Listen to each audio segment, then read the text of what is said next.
जय झूलेलाल दोस्तों, मां मुस्कान आहूजा और तव्हांजो स्वागत आहे मुंहिंजे चैनल हुनर मुस्कान का सिंधी ते। जय झूलेलाल दोस्तों, अॼु मां तव्हांखे ॿुधाईंदसि बहिराणे साहिब जो अखो। बहिराणो साहिब कीअं ठाहिजे, उनजी पूॼा कीअं कजे, उनजो मां वीडियो पहिरियों ई अपलोड करे चुकी आहियां। उनजी लिंक डिस्क्रिप्शन बॉक्स में आहे। जीअं हवन पवित्र आहे, उन वांगुरु असांजो बहिराणो साहिब बि पवित्र आहे।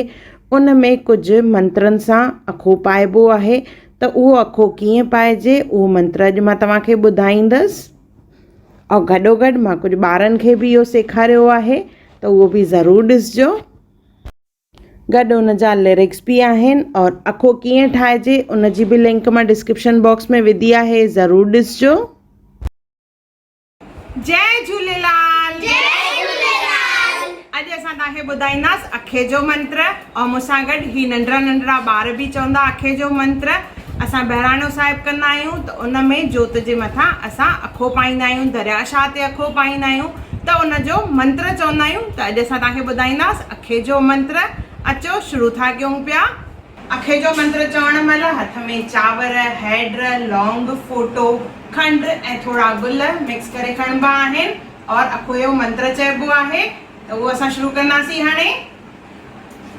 अखो पायां अमर रिजाया, अखो पाया अमर रिजाया, जो फल मांगा सो फल पाया, जो फल मांगा सो फल पाया। अखो अखो जय भंडार अखो, अखो अखो जय भंडार अखो, अखे अखे वेंती अखिकाई, अखे अखे वेंती अखिकाई, जय जय जन हेकड़ा, जय जय जय हेकड़ा, तिंजो सानी अमरलाल, तेजो साई अमरलाल, मुंह मस्कीन जा, मुंह मस्कीन जा, ही बटे कणा, ही बटे कणा, अखा फुला कबूल कयो, अखा फला कबूल कयो। जय झूलेलाल। जय झूलेलाल। ईअं चई करे अखो जेको आहे बहिराणे साहिब ते या दरिया में विझबो आहे और चवंदासीं आयो लाल सभई चओ झूलेलाल।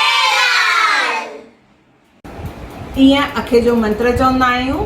अखे में असां चांवर, गुल, हैड, लौंग, फोटो ऐं खंडु खणंदा आहियूं ऐं इहो असां अखो जेको आहे बहिराणे साहिब ते विझंदा आहियूं या दरिया में विझंदा आहियूं और अहिड़े नमूने असां लाल साईं जी स्तुति करे मंत्र चवंदा आहियूं। जय झूलेलाल। जय झूलेलाल। बहिराणे साहिब में जेका जोत ॿारींदा आहियूं त जोत जो हिकु मंत्र चइबो आहे। त मां तव्हांखे अॼु ॿुधाईंदसि जोत महिल कहिड़ो मंत्र असांखे चवणो आहे। अचो मूंसां गॾु इहे ॿार बि चवंदा।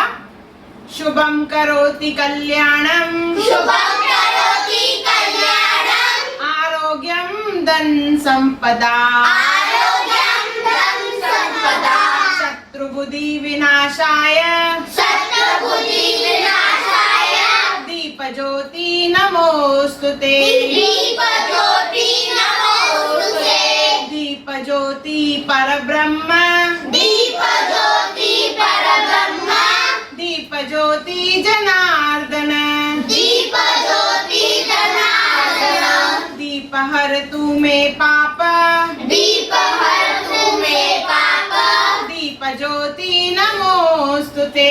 दीप ज्योति नमोस्तुते। इहो मंत्र चई करे असां जोत ॿारींदा आहियूं बहिराणे साहिब जी। अखे साहिब जो मंत्र। ओम अखो पायां अमर रिजाया, जो फल मांगा सो फल पायां, अखो अखो जय भंडार अखो, अखे अखे वेंती अधिकाई, जेई चइजन हेकड़ा, तिंजो साणी अमरलाल, मुंह मस्कीन जा ही ॿटे कणा, अखा फुला कबूल पवन। इहो आहे अखे साहिब जो मंत्र। जय झूलेलाल। जोत जो मंत्र।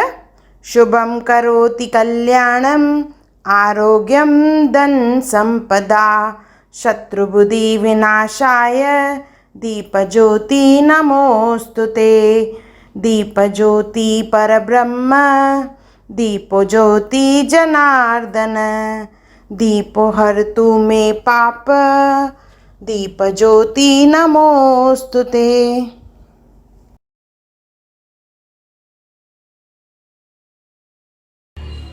अगर तव्हांखे मुंहिंजी वीडियो पसंदि आई हुजे त उनखे लाइक कजो, मुंहिंजे चैनल खे सब्सक्राइब कजो, इंस्टाग्राम ते ज़रूरु फॉलो कजो और मुंहिंजी वीडियो खे ज़रूरु शेयर कजो और मुंहिंजो वीडियो ॾिसण लाइ धन्यवाद। अगर तव्हां मुंहिंजे चैनल खे सब्सक्राइब न कयो हुजे त ज़रूरु सब्सक्राइब कजो।